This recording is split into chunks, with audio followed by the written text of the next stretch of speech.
A new wave of states issuing stay-at-home orders tonight, finally recognizing the restrictive measures could be our best chance against this pandemic. Residents now in 39 states and Washington, D.C. under orders to stay inside, including Florida, where the governor has been under increasing pressure to act statewide as the virus took hold. The country tonight coming to grips with a grim prognosis as we approach what could be our darkest chapter in all of this. Our correspondents are in place again tonight, and Miguel Almaguer starts us off. Losing more Americans in greater numbers every day to the coronavirus, tonight our national death toll spiking to a new benchmark as the White House implores everyone to stay at home for 30 days. It's a matter of life and death. But tonight, governors in roughly a dozen states are refusing to issue that mandate, despite growing pressure from doctors who say the order will save millions of lives. It makes sense to make this move now. After weeks of resistance, today Florida's governor joined the majority of the country, telling Sunshine State residents to stay home. Sam Brock is in Miami. Florida has a population of 21.5 million people, about 1 in 5 of whom are 65 years or older. That's the group that's most at risk of losing their life to this virus. Facing a grim new reality, the White House projects in just weeks, more than 2,200 Americans could die each day from the virus, with up to 240,000 lives lost if every precaution is taken. Each of our behaviors translating into something that changes the course of this viral pandemic over the next 30 days. The crisis crippling New York, but spreading quickly across the nation. To the extent people watch their nightly news in Kansas and say, well, this is a New York problem. That's not what these numbers say. Tomorrow, it's a Kansas problem and a Texas problem and a New Mexico problem. With the CDC estimating 25% or 1 in 4 coronavirus carriers shows no symptoms, there is growing worry they can blindly infect others. Off the coast of South Florida, government leaders are worried about a wave of new cases. 3 troubled cruise liners loaded with sick passengers are all hoping to dock in Fort Lauderdale.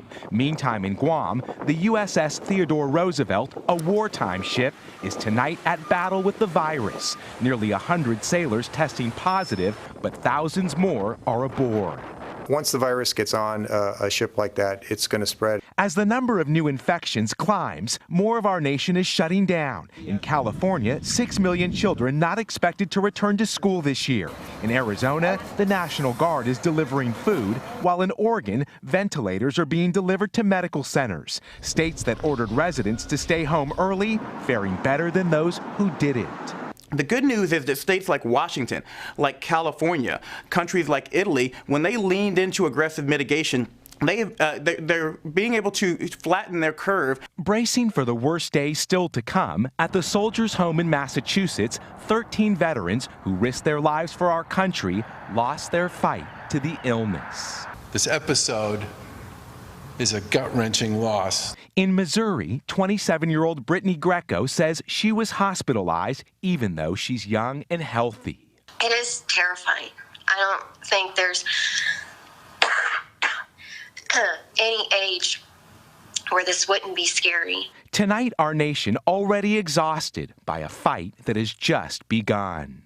While social distancing appears to be working in cities like Los Angeles, in this county alone, there were more than 1,000 new cases in just 2 days. A big concern is the homeless population. Lester? All right, Miguel, thanks very much. Now to the crisis here in New York City, the epicenter where more than 1,000 people have now died, where the worst may still be weeks away, and where the governor made an urgent plea today for people to do their part to stop the virus. Here's Gabe Gutierrez. It is a city in shock as the line grew outside this food pantry for the homeless today. Across town, sick patients began arriving at this makeshift hospital in Central Park. In New York State, the number of COVID-19 deaths jumped 25% in just 24 hours. And Governor Andrew Cuomo now says the peak likely won't come until the end of April. Today, he shut down New York City's remaining playgrounds, frustrated with people who aren't social distancing.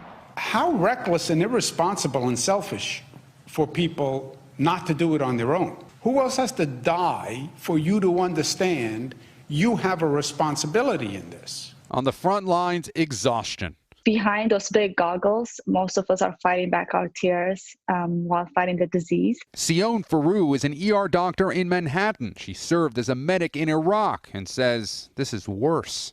I don't think I was emotionally prepared to witness this in the U.S., like for when going to a war zone. The vast majority of those who've died have been older with underlying health conditions, but there have been losses of all ages. Desanne Romaine was just 36, a well-respected teacher and principal in Brooklyn. New Jersey firefighter Israel Tolentino was 33, the father of young children. Rabbi Romy Cohn of Staten Island resisted the Nazis and survived the Holocaust. Dr. Frank Gabrin worked at ERs in New York and New Jersey. He went into medicine because he wanted to help people. His family and friends believe he died because he didn't have enough protective gear.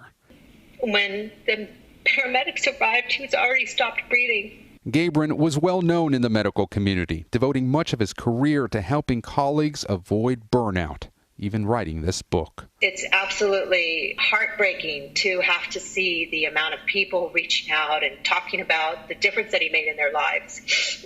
I'm sorry. And he's not here to know what he did do mattered. And right in the middle of typically bustling Manhattan, many hospitals now have this, a refrigerated truck, a temporary morgue.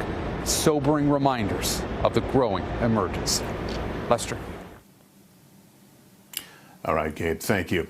On the front lines tonight, fear, heartbreak, and heroism among those treating and comforting the sick and dying while trying to protect themselves and their own families. Stephanie Gosk has their stories. We are not okay. We are tired and we are scared. If I infect my husband or my 4-year-old daughter, who I haven't hugged or kissed in weeks now, it'll be my fault. It is a ruthless irony. The health workers who can't get close to their own families. Even if I don't have symptoms, I could have already had it, or I might have it now. They have had to become family for their patients. Hospitals aren't allowing visitors. These patients have to die alone. And I'm sorry to be so blunt, but it is the truth. Families are having to say goodbye via FaceTime. Justine Bender is a nurse in Maryland. We have taken on another role, family member and friend. We do our best every day to provide for each of our patients based on their needs. But right now, it honestly feels impossible. I know you're at home, but we are the doctors, the nurses, the housekeeping, the clerks.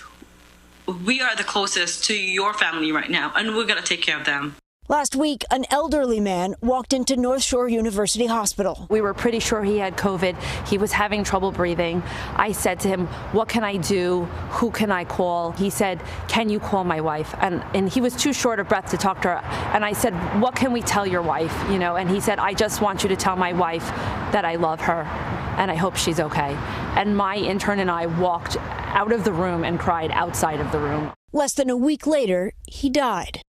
And then there was the man with dementia and respiratory problems who came to Dr. Matthew Foley's hospital. The only thing that would calm this person down was stroking his head. Immediately calmed down. So it was the little easy things that made this patient feel better. I think each one of us breaks down at a different time of day. And just having to be there and not knowing what to say to make it better, because right now it's not going to get better. It's going to get worse. Christina Norstein is an intensive care nurse. I worry about taking this home to my family. What have you done to protect your family? I left my home. I'm staying at a hotel. Her daughter is battling lupus. Norstein could be living in a hotel room for weeks. What would you say is the single hardest thing for you over the course of one of these shifts? Just seeing the sadness. Where do you see the sadness? I see it on everybody's face. Everybody who's walking around, they're stunned. I love my job. I love being a nurse. And now more than ever, we need to come together because we're quite literally fighting for people's lives and for our own lives. They appreciate the public support. They need more help. And they hope someone is listening. Stephanie Gosk, NBC News, New York. So tough. We ask so much of them. And as doctors and nurses fight this battle, there is even more urgent alarm tonight about what's really left in the national stockpile of life-saving equipment and supplies, and questions about why governors are apparently forced to compete with each other and the federal government to buy what they desperately need. Here's Jeff Bennett. Tonight, with the demand for emergency supplies surging, the federal government's reserves are running thin. The Washington Post reporting the national stockpile of personal protective equipment is nearly empty, despite assurances from the White House. The U.S. stockpile is nearly depleted of PPE. Is that the case? If so, how are you planning to mitigate because that? we're sending it directly to hospitals. We don't want it to come to the stockpile because then we have to take it after it arrives and bring it to various states and hospitals. The scramble to purchase supplies to deal with the cascading coronavirus crisis has some state governors raising red flags. It's just a madhouse out there. They're calling for a more coordinated response from the Trump administration and an end to the current patchwork approach. Either people are overpromising or we get outbid at the last moment, often by the feds, by the way. So you have 50 states competing to buy the same item. It's like being on eBay with 50 other states bidding on a ventilator. Just a little over a week ago, we made an $18 million purchase on PPE equipment and things for our first responders and for our hospital personnel out there. As of today, that same order will cost you now over $30 million. It's not just governors calling for clarity, but suppliers too. The CEO of a New Jersey-based clothing company that's now making face masks says the entire system is decentralized and disorganized, making it hard to get gear to those who need it. There's questions about who's making the decision, who's buying it, and there isn't really one entity that can then make a purchase, for example, for a state and distribute that across everybody that needs it. And state officials are still sounding the alarm about test kit shortages. Maryland's Republican governor says that without enough tests, he's left flying blind, having to guess about where the outbreaks are in his state. Lester?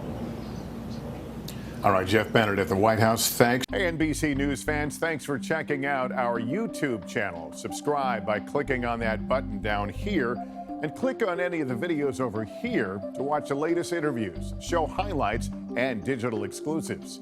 Thanks for watching.